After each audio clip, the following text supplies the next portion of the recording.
On behalf of the Assyrian American National Federation, I'd like to thank everyone for their attendance in our lectures today. And our third lecture today is with Dr. Matay Arsan. He's a medical doctor from the Netherlands. He's also here as an ambassador for the Modern Assyrian Research Archive, or MARA, in an abbreviated form. He's going to have a presentation here just kind of speaking about their work, what they do. For those of you who aren't familiar, I think you're going to get a pretty good introduction to what MARA does and why it benefits Assyrians and why it's important for the Assyrian community globally. Without further ado, I would like to ask Dr. Matay Arsan to start with his presentation. Thank you.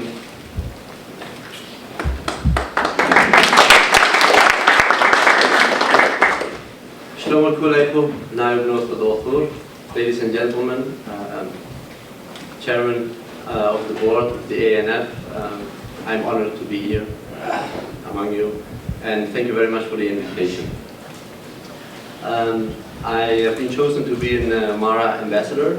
There are several other colleagues, ambassadors for MARA. I'm not part of the board, and I have been chosen to present MARA's case, MARA's aims in several countries and during several events.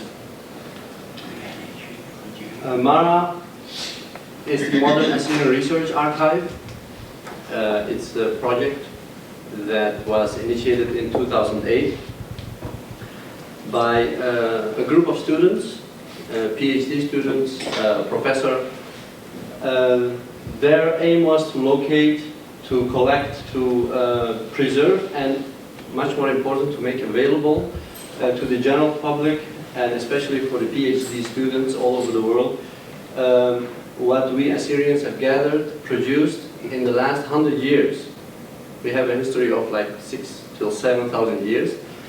This is about literature of the last 100 till 150 years. We're talking about non-religious material. We're talking about books, newspapers, magazines. Along the road, we realized that we cannot exclude audio and video recordings, music and manuscripts. And it continues to passport pictures, marriage documentation, baptismal documents. I'll show you later some nice examples why they are so important. How do we gather them? Where do we gather them from?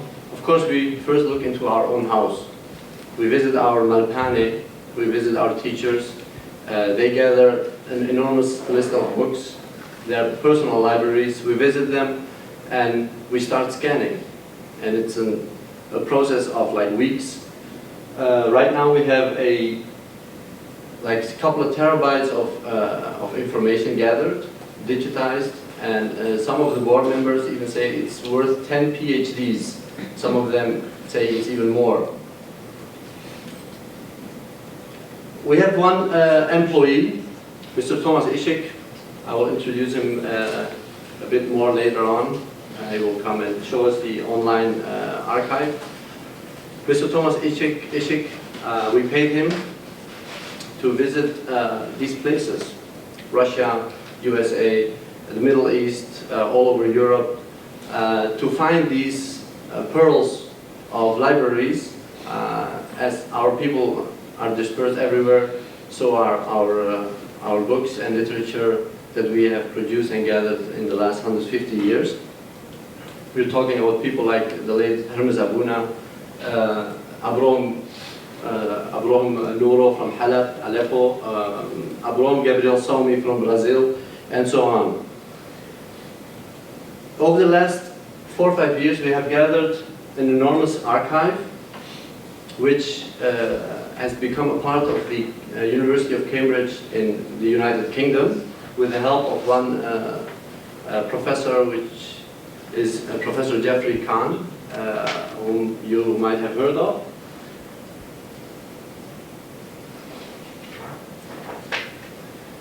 Through examples, I would like to show you what we are doing.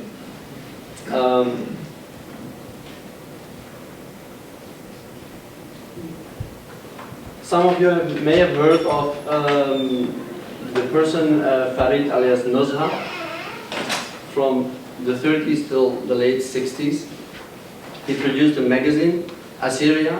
He was Syrian Orthodox, and he died in Argentina. The younger generation might have never have heard of him, but the older generation, and especially the Assyrian activists, all have heard his name. This person was very sharp in his criticism, especially towards our own Syrian Orthodox Church. In the late 50s, when our church became under the Arab dictatorship in Syria, he was forbidden by our own church to produce this magazine, to distribute this magazine, although he was living in Argentina, and that led to his excommunication of the church. Now, he had a lot of followers. He was very popular even among the church hierarchy, which could explain why the next patriarch visited his grave in Argentina to bless him again. And he was very loved, and he produced an enormous list of magazines, and we got almost all of them. They were distributed to the Middle East till India. So he has a group of followers all over the world. Kahwa magazine, 1906 to 1918 in Urmia, in purely Eastern Assyrian language. We almost have all the issues. I mentioned that we would only digitize non-religious material, because we have material from the days of Jesus till now, from the church. And our churches have done a great job in preserving them, copying them through the works of like thousands of monks, and they deal about Christian issues. Now we wish to concentrate about political stuff, cultural stuff, poetry. This one is about Christian teachings, not produced by our own people, but written in our own language. It's produced by the Anglican Mission, Western missionaries who came to our region, learned our language, or used our shamashi and teachers to write something what they want our people to read. And we all know the division that the Western missionaries caused, and through their teachings we learn how they were working. That's why we digitized some of the Christian materials, let's say. Who of you has ever seen the actual map of Agapotrus presented to the peace conference demanding an own state for the Assyrians? This is the map of Agapotrus. There are many maps by several persons, and we are gathering all of them, making available for everyone who wants to do a study or just see it with their own eyes. In the 20s, 1990 to 1923, there were several peace conferences, and we had 5 delegations, 2 from the Middle East, 1 from Russia, 1 from the US, 1 from the United Kingdom. They visited these peace conferences, demanded human rights, autonomy, and even an Assyrian state. We are gathering their information. What did they demand? What were their differences? Their fights, as usual. This picture is very important. That's Agapotrus. And 2 Catholic priests. There are leading Catholic priests. One of them is from the Syrian Catholic Church, and one of them is from the Chaldean Church. Many Western scholars deny communication with Assyrian generals, between Catholic church leadership and Assyrian political leaders. This is a proof that it's differently. They met each other in Paris. They were very interested in his map, in his demands. They knew that if we had an Assyrian state, no matter how small, they would be saved too. And they would jump into that state and will be saved. Music. Among the Eastern Assyrians, music started probably in the 30s. Among the Western Assyrians, the Suryoyo community, it also started in those days, but we didn't preserve it well enough. We have some records of the 20s, but broken. The real massive production of music and culture started actually in Kamishli, and in the 60s. These two persons were pioneers, together with the late Ninos Aho. The one on the left is the poet Danho Daho, and to the right is still alive Abu Naqasha Paul Michael. And they produced songs about love, something totally different what our people was used to. Among the Eastern Assyrians, singing about love was not forbidden. Among the Syrian Orthodox, it was forbidden. The church issued a decree that it was forbidden to sing about love with the language of Christ. And that caused a lot of discussion, which helped us promote the case of the Assyrian culture through music.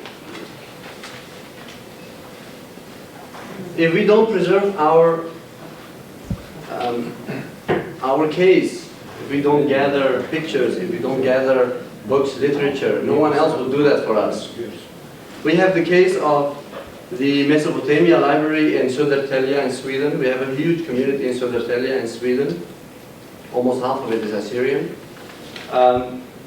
We have a Mesopotamia Library linked to one of the universities in Sweden. One person, Jan Betsawai, he has been gathering for 30 years materials. He's tired. And they block his ways now. What they want is to disperse all his books.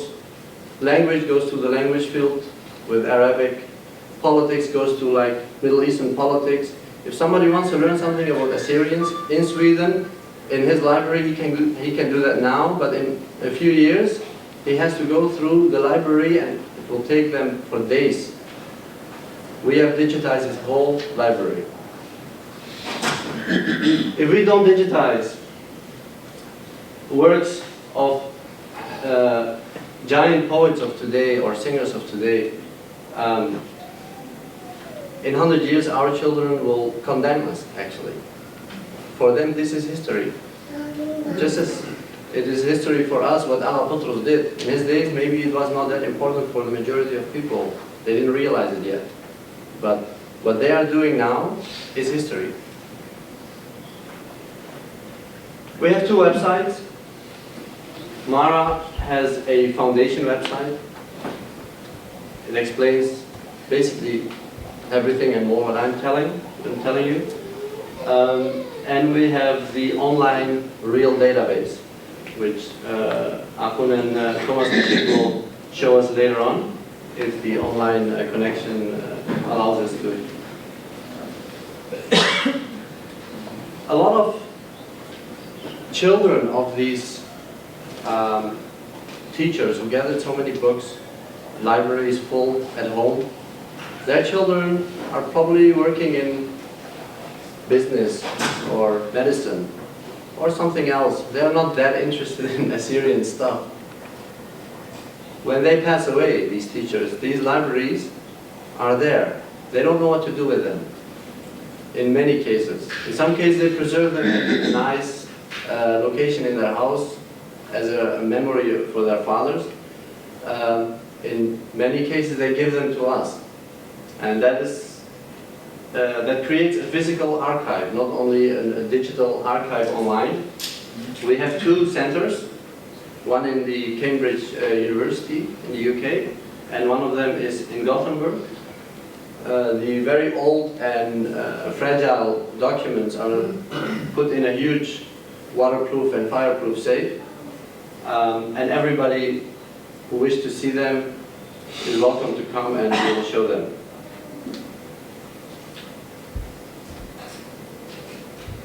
Mara is organized in two ways.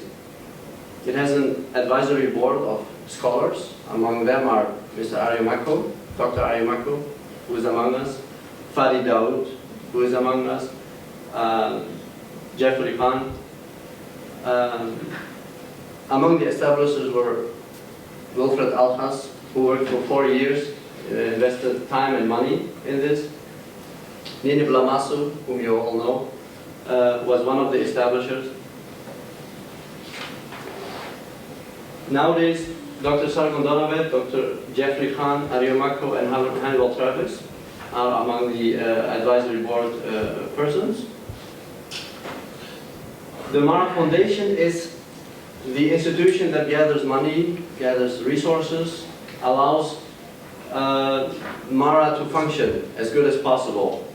It is legal, it's registered in Sweden, and deals with copyright issues and the financial issues. The foundation board members are these. Some of them are in both boards. Among the ambassadors are Abdelmasih Abraham, Dr. Robert Karukian, and Abuna Pasha Sabrigalis. Mara is an ongoing project. We wish to create the biggest archive that the Assyrians ever have known. We have an amazing archive in Chicago, the Ashurbanipal Library, but we wish to have it online, accessible for everybody, and especially for university students and Assyrian students and anyone who is interested to hear about it. Money makes the world go around, they say. Without financial support, this project will slow down. We already have an amazing archive. We are not ashamed to pause, but we wish to continue.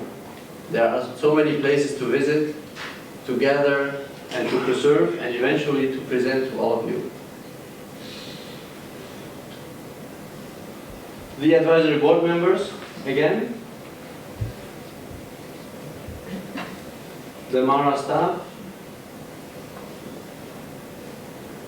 I would like to show you an example why a marriage document is very important for Assyrian studies.